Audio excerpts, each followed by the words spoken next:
para hadirin, saudara-saudari yang dihormati sekalian. Kita berceramah dalam suasana hujan lebat. Semalam di Kota Raja berlaku banjir dan lebih 100 orang dipindahkan.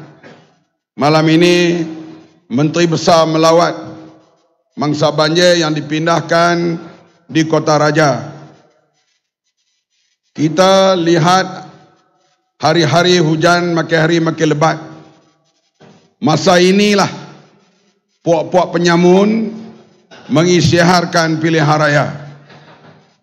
Hadirin sekalian, kita telah berbincang dengan Perdana Menteri Ismail Sabri, tanda tangan MOU, iaitu kita tak kacau kerajaan dia sampailah bulan Julai akan datang. Beberapa syarat kita bincang bersama. Buat akta lompat parti, pindah perlembagaan soal MA63 supaya wilayah Sabah, Sarawak, Semenanjung berada sama taraf. Untuk belanja kesihatan lawan COVID kita bincang bersama, diluluskan bersama. Kemudian kamu jadilah Perdana Menteri sampai Julai tahun depan. Hadirin sekalian, kita tahu Zahid Hamidi sedang menghadapi kes mahkamah. Satu dibebaskan, yang satu lagi dia dipanggil membela diri. Bila kita di mahkamah, dia panggil saja untuk bela diri, sebenarnya kita berada keadaan 50-50. Saya sendiri banyak kes mahkamah, selalunya menang. Ada kes yang kita kalah, yaitu kes saya, SPR saman saya. Bila bicara berjalan, akhirnya hakim buat keputusan, kena masuk membela diri. Saya tanya peguam saya Hanifah Maidin, bagaimana bila membela diri ini? Dia kata 50-50 Bang Mat. Akhirnya hakim membuat keputusan, saya bersalah. Saya kena denda lebih 200,000. Kita buat fundraising, kita panggil kawan-kawan derma, 3-4 hari dapat selesai bayaran itu. Kita tahu Zahid Hamidi, kes yang kedua hal yayasan akal budi ke apa tu tahu? Dia hukumannya akan dibuat lebih kurang bulan Februari. Kalau dia dapati salah, dia tak boleh bertanding lagi. Katanya 2 Presiden UMNO dah tak boleh bertanding, Najib dan Zahid Hamidi. Oleh itu, dia paksakan supaya pilihan raya dibuat walaupun musim hujan. Saya kata takkanlah orang nak pergi mengundi nanti berenang, mereka tak peduli. Sebab kita dipaksakan terlibat dalam pilihan raya ini kerana nak menyelamatkan Zahid Hamidi Seko. Apa ni? Rakyat dipermainkan sebegitu rupa. Kemudian pula Ismail Sabri ini ketua eksekutif, dia Perdana Menteri. Dia hantar surat kepada yang di Pertuan Agong. Betul lah, Perdana Menteri memanglah berhubung dengan yang di Pertuan Agong. Nak bubar parlimen kah tak bubarkah, hak Perdana Menteri. Tapi ada lagi 12 ekor menteri hantar surat kepada yang di Pertuan Agong, iaitu menteri daripada PAS, menteri daripada Bersatu. Puak-puak kianat ni dia kejar, dia akan kianat saja. Mereka mengkhianati Ismail Sabri. Ismail Sabri bukan dijatuhkan oleh kita, tapi dikhianati oleh kawan-kawan kabinet dia. Hantar surat asing kepada yang di Pertuan Agong. Menyebabkan hadirin sekalian, dalam suasana begitu Ismail Sabri tertekan dan terpaksa bubar parlimen. Diumumkan belanjawan negara 7 Oktober. Itu bukan belanjawan negara, itu sembang kedai kopi. Faham ke tak?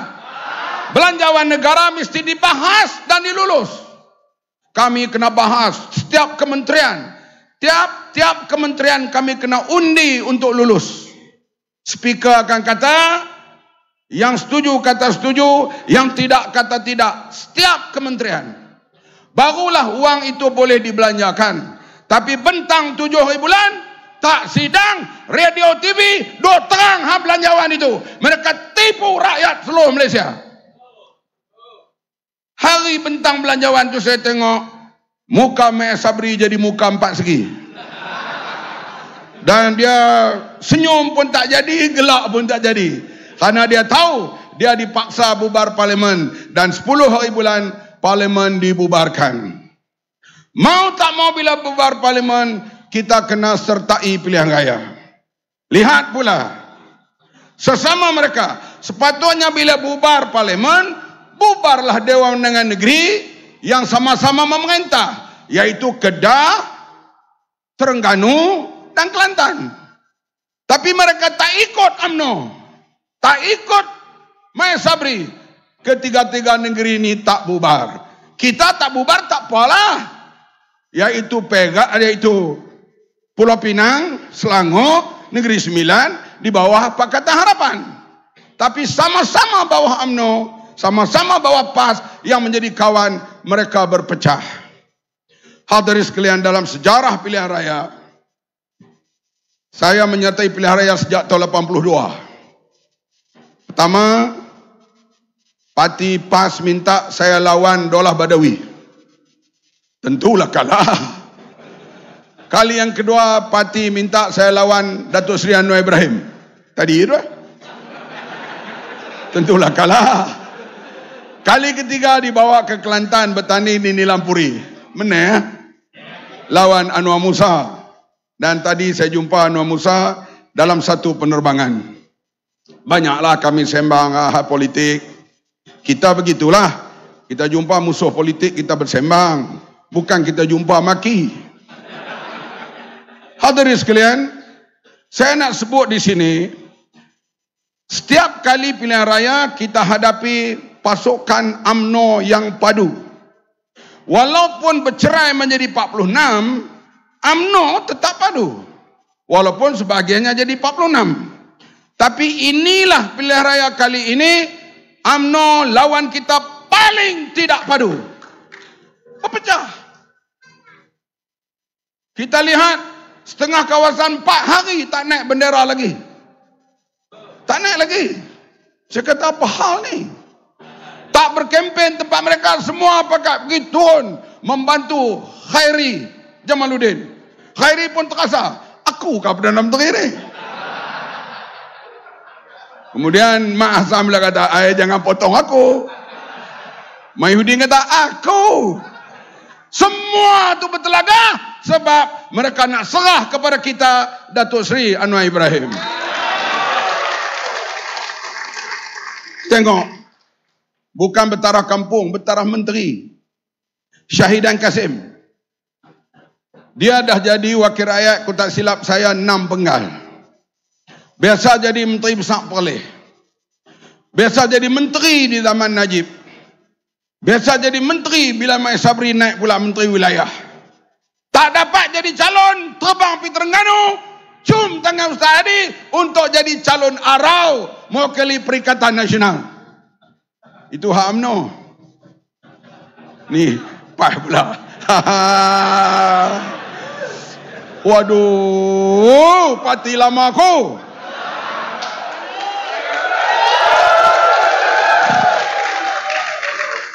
Kami dulu, kita mau bersama dengan Keadilan dan DAP. Tahaluf Asiasi. Ia diasaskan di atas pandangan-pandangan yang diberi oleh ulama, termasuklah Tun Aziz, Ustaz Fadzil Noh dan Ustaz Hadi sendiri. Berjalanlah tahaluf ini. Pilihan raya 2008 itulah pertama kali kita menang 5 negeri. Kelantan, Kedah, Perak, Selangor, Pulau Pinang. Kemudian kita teruskan tahaluf siasi ini 2013. Kita hilang 2 buah negeri tapi 3 negeri kita kekal. Kita nafikan 2/3 majoriti di parlimen. UMNO tengok, kalau pakatan ini berterusan, mereka akan kalah pilihan raya akan datang. Oleh itu UMNO sanggup berbelanja berjuta ringgit memecahkan PAS. Inilah yang dituduh oleh Claire daripada England. Kononnya PAS dapat 90 juta. Saya tak tahu betul atau tidak. Tapi ini Abdul mengaku memang kita dapat duit daripada UMNO. Kemudian Ustaz Hadi kata kita saman Claire. Samanlah Claire. Bila sampai ke pangkat perbicaraan, Claire orang putih perempuan ni kata dia akan dedahkan bagaimana UMNO beri duit pada PAS. Ustaz Hadi pun guna peguam dia, tarik balik kes, bayar kepada Claire 1.4 juta. Tak pernah berlaku dalam dunia, kita tarik balik kes, kita bayar kepada orang yang kita nak lawan.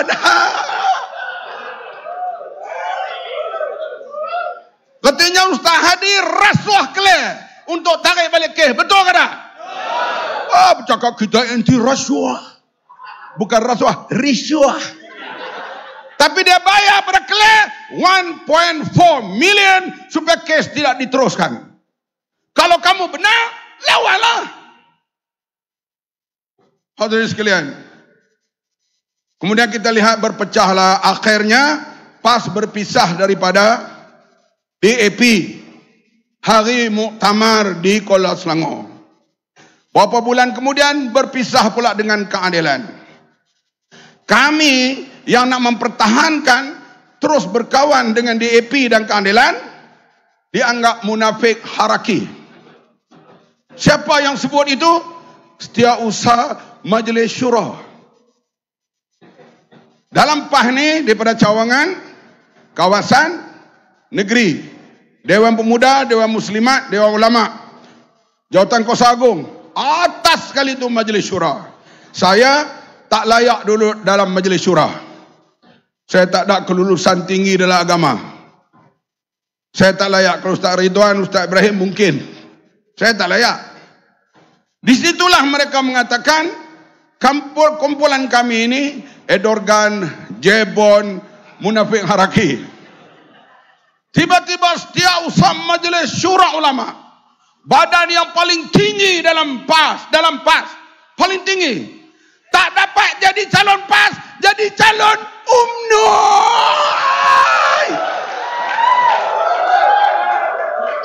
Siapa nak percaya lagi pada ulama-ulama ni? Kamu percaya? Dulu dia gelar kami munafik haraki kerana nak berbaik dengan keadilan dan DAP yang telah pun kita berkawan dalam 2 pilihan raya. Sekarang dia tak dapat jadi calon PAS, calon bebas tak apa lagi, calon UMNO. Artinya sekarang ini UMNO pun hancur, PAS pun hancur. Betul? Sebab inilah kerja mereka hukum orang, tengok apa jadi. Saya keras macam mana pun nak hukum orang, saya tak berani. Sebab kita bimbang, sebelum kita mati dia patah balik pada kita. Itu kita kena jaga benda ni. Orang ni munafik haraki, orang ni semua, akhirnya dia jadi apa? Jadi calon UMNO. Yang dulu ni di Terengganu tu, habislah masjid 2 kenuri tak boleh pergi, cerai laki bini pun ada kerana parti. Sekarang jadi calon UMNO. Hadirin sekalian, kita lihat negara barat yang selalu kita sebut dalam convention parti kita. Syed Rashid Redha yang dia kata, aku pergi ke Eropah, aku melihat Islam di sana.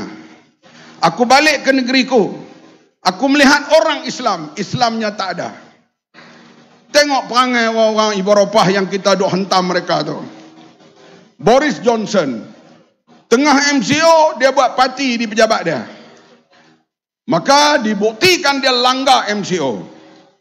Bila dia langgar MCO, orang kata letak jawatan, dia masuk parlimen, dia memohon maaf. Saya buat salah, saya buat silap, maafkan saya.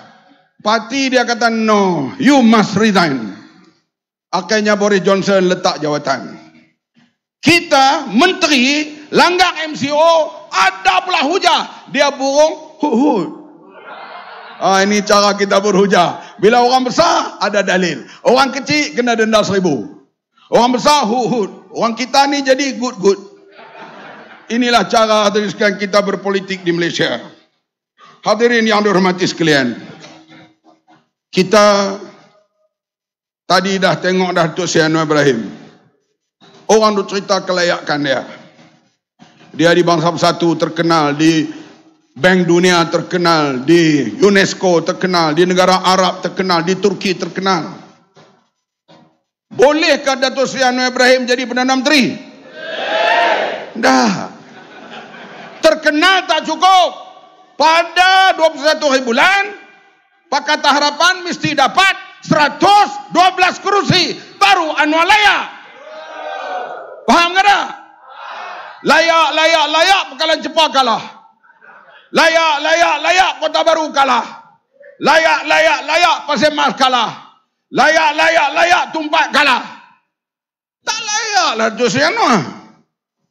Layaknya pada 19 hari bulan pukul 12 malam, Pekalan Cepa Pakatan Harapan menang. Kota Baru Pakatan Harapan menang. Tumpak Pakatan Harapan menang. Tanah Merah Pakatan Harapan menang. Bila kita sebut itu semua, cukup 112. Besok 20 hari bulan, motor besar datang rumah Anwar. Dengan kereta yang lampu biru di atas. Masa macam mereka mari ambil aku jadi Menteri Pertahanan dulu. Saya kata apa ni depan rumah? Lagi kereta begini ya. Dengan 8 orang bodyguard. Rupanya main ambil Menteri Pertahanan. Aku mana biasa benda-benda begitu. Kawat pun mengengkang ni. Masa nak periksa pembarisan itu. Jadi pada 20 hari bulan, datang motor besar, kereta lampu biru itu, ambil Anwar Ibrahim. Bawa ke mana? Bawa ke Istana Negara, pukul 10 pagi, akan mengangkat sumpah sebagai Perdana Menteri Malaysia. Tepuk-tepuk lah, Pekalan Cepa kena menang. Kota Baru kena menang, boleh ke tak? Dia tepuk seronok gitu, bakal Perdana Menteri lah kawan tu sampai bila-bila. Mai Sabri tu, hamba ingat layakkah jadi PM?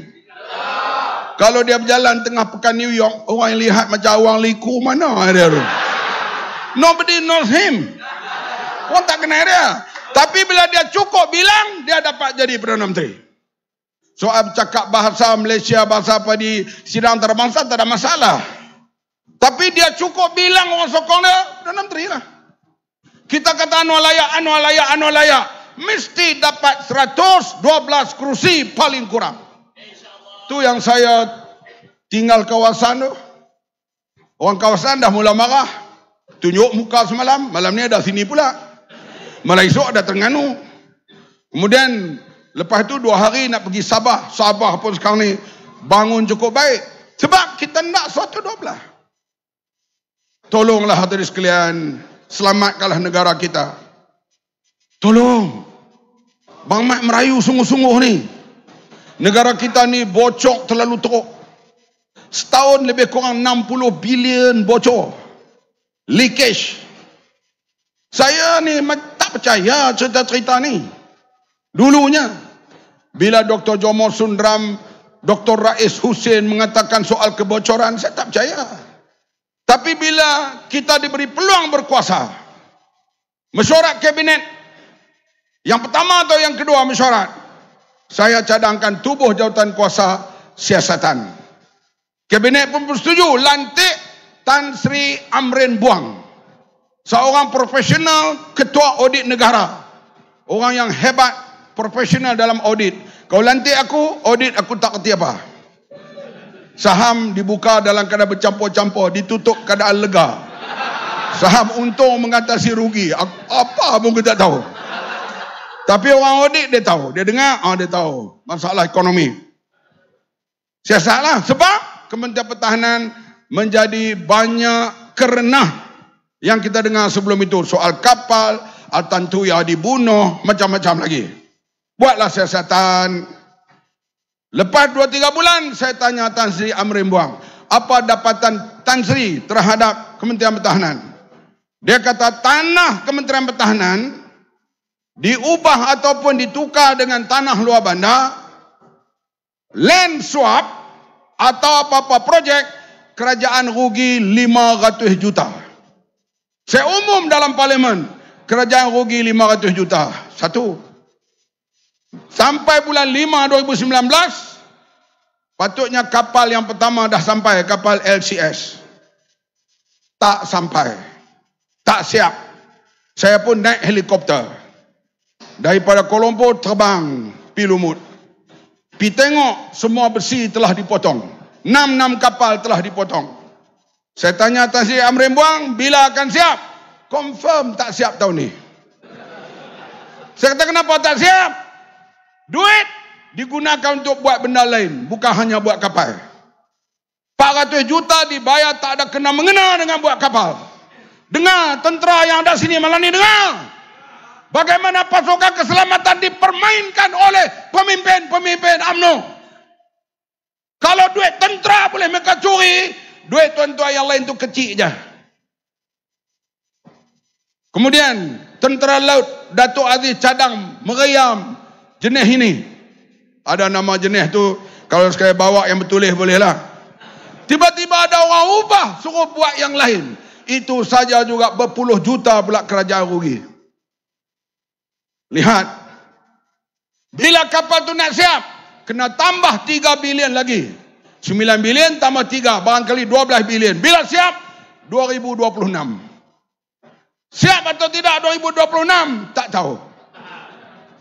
Yang buat di negeri China, siap ikut jadual. Isteri saya pergi meresmikan satu kapal. Betul kapal yang sedang ronda di Sabah Sarawak sekarang ni, salah satunya nama isteri saya ada di situ. Sebab isteri Menteri Pertahanan. Tapi yang dibuat di Lumut, tah bila akan siap. Pasal apa? Ada pihak yang curi duit binaan kapal. Itu satu.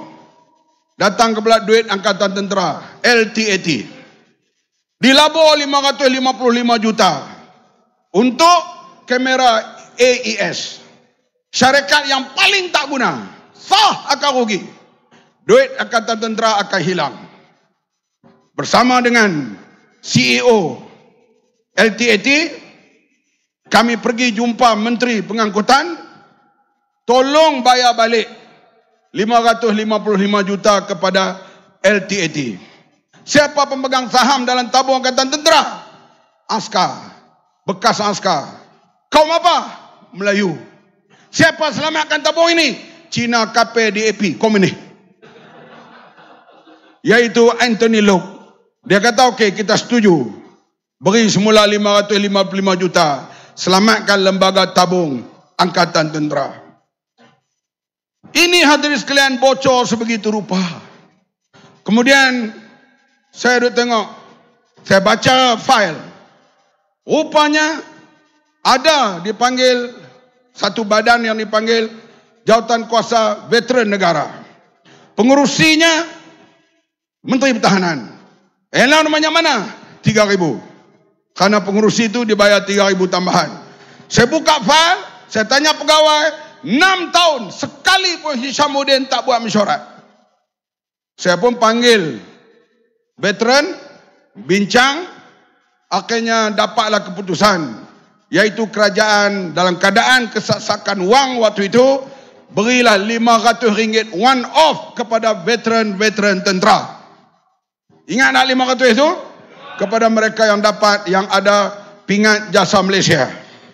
Saya datang di Kelantan dan kita beri pingat itu. Dan duit RM500. Yang datang tu gigi pun tinggal setengah dah. Tua-tua. Tapi kita beri penghargaan kepada mereka. Saya tak puas hati lagi perjalanan dalam Angkatan Tentera. Rumah-rumah tentera, rumah-rumah polis, pasukan keselamatan masih lagi berada dalam keadaan usang. Bila tanya mana duit? Duit tak ada. Kenapa duit tak ada? Sakau yang Datuk Seri Anwar Ibrahim sebut tadi. Lihat contoh hidup, bukan contoh fantasi. Contoh yang tepat dan berlaku. Banyak, tapi yang ini yang kita boleh sebut. Orang tak boleh saman kita.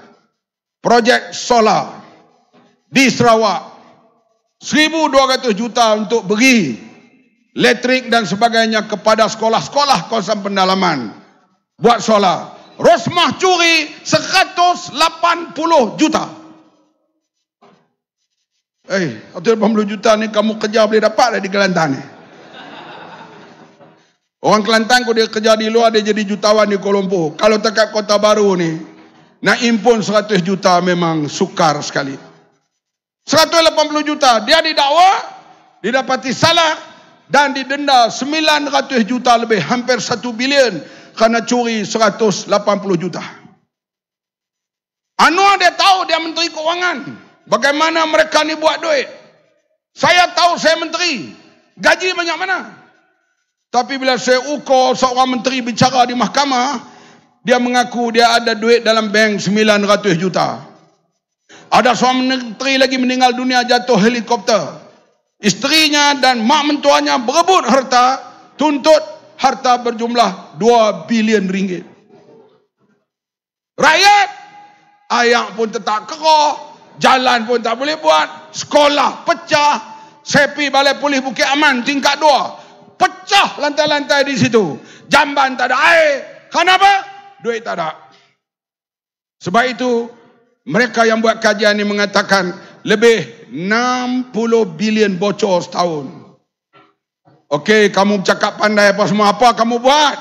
Bila merintah dulu selama 22 bulan, semua orang akui Badan Antarabangsa membuat ukuran, iaitu masa kita merintah, kita ambil alih kedudukan rasuah negara kita tempat ke-61. Dalam masa setahun setengah, kedudukan rasuah turun menjadi nombor 51.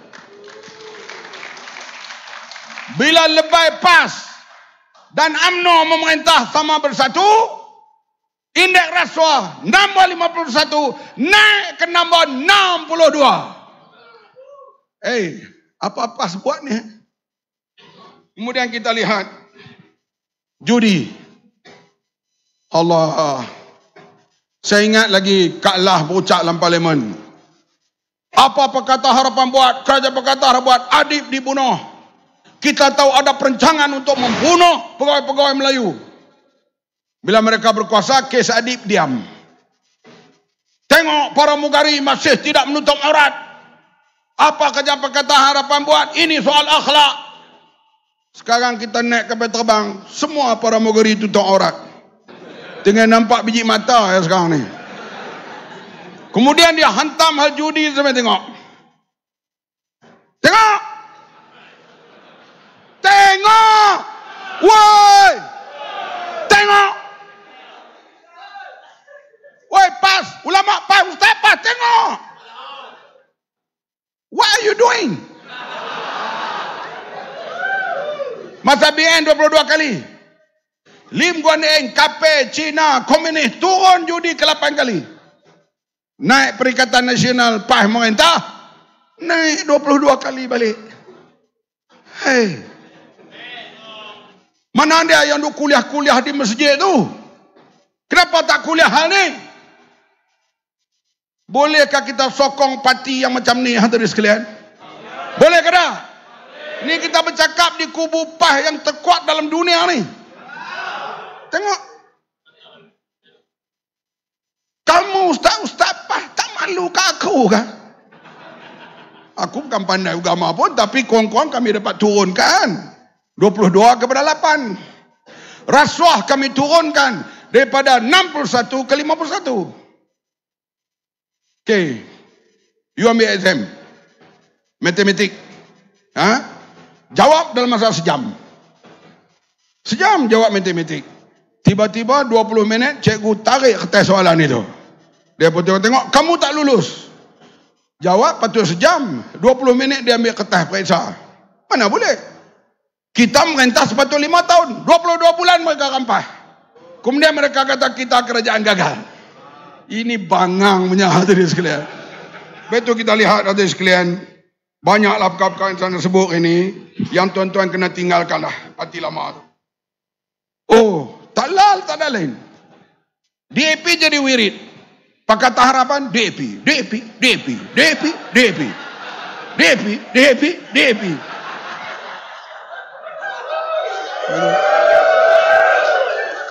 Hudud pun dia tak peduli, 355 pun dia tak peduli dah. Hudud kan 355 tak dengar gila. DAP.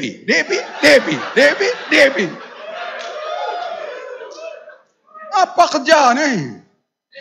Dia tak bagi cadangan macam nak baik ke ekonomi. Apa cadangan nak menyelamatkan Malaysia? DAP. Ni kerja dia. Kemudian lah ni pula ceramah di pasar pagi tu. Kalau Anwar Ibrahim jadi Perdana Menteri, dia akan izinkan lelaki kahwin dengan lelaki, perempuan kahwin dengan perempuan. Hampa tak takut dosa langsung ke? Kepiah putih atas kepala. Cakap pakai bedal-bedal begitu ya. Hadirin sekalian, sebab itu sekarang ni di Pulau Pinang isu tu tak laku. Orang lihat bagaimana di Pulau Pinang mereka jaga wang rakyat. Tidak tireh. Ini laporan audit negara bukan kita. Pulau Pinang azan 2 kali. Jamal Abdillah minta maaf. Dia kata tak ada azan. Terima kasih Jamal Abdillah. Kamu lebih baik daripada orang PAS. Bila dia tahu sebenarnya boleh azan, dia pun tarik balik tuduhannya. Penyanyi pun reti yang hampa lebay ni tak reti kenapa. Kemudian duit dijaga. Akhirnya Pulau Pinang hadirin sekalian boleh buat lebuh raya. Daripada bandar Tanjung ke balik pulau. Duit kerajaan negeri. Berapa? 270 juta. Kenapa? Kerana jimat dan tak tireh. Dan sekarang segala bentuk bantuan sekolah agama masjid berjalan. Sebab itu di Pulau Pinang, PAS dan UMNO hidup segan, mati tak mau. Di negeri lain ni tak boleh DAP. Padahal kita tahu bahawa ayat keroh pun kerana DAP. Jalan sesak kerana DAP. Ayat keroh tak apa. Ambak manis air Sungai Kelantan boleh jadi esko. Tak ada. Amat jadi esko. Mana air Sungai Kelantan ya? Ini katanya seolah-olah tak mau buat berusaha. Sebab kita dah ada kerjaan. Kebetulan menteri ini pula daripada Kelantan, ahli Parlimen Kubang Terian, menteri jaga air. Betul ke tak? Tak boleh kami minta peruntukan kerajaan persekutuan untuk selesaikan masalah air di Kelantan ini.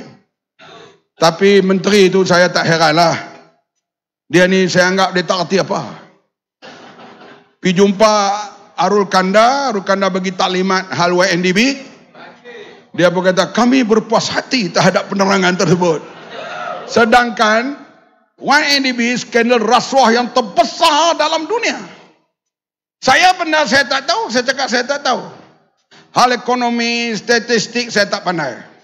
Kalau saya nak pergi mesyuarat, saya bawa orang yang pandai duduk sebelah. Mereka cakap apa saya tanya. Macam juga jadi Menteri Pertahanan. Pegawai saya tu dalam mesyuarat antarabangsa duduk tepi telinga. Bila orang tanya Malaysia ada berapa kapal kapal semua, saya tak ada telinga, dia beritahu. Bukan saya hafal semua. Artinya penasihat kita duduk sebelah. Supaya kita berbincang dengan Thailand, dengan Australia, dengan New Zealand, dengan Amerika, dengan Britain, dengan China, yang saya hadir semua dalam mesyuarat Menteri Pertahanan negeri-negeri utama ni. Siapa dia? Pegawai-pegawai kanan. Ada lelaki, ada perempuan. Yang sentiasa memberi panduan kepada kita supaya jangan silap. Kalau nak mesyuarat 10 pagi, lepas subuh mereka brief. Di pejabat Kementerian Pertahanan mereka brief sekali. Esok lepas subuh nak pergi mesyuarat, brief lagi sekali. Kod-kod saya silap bercakap nanti di sudut angka.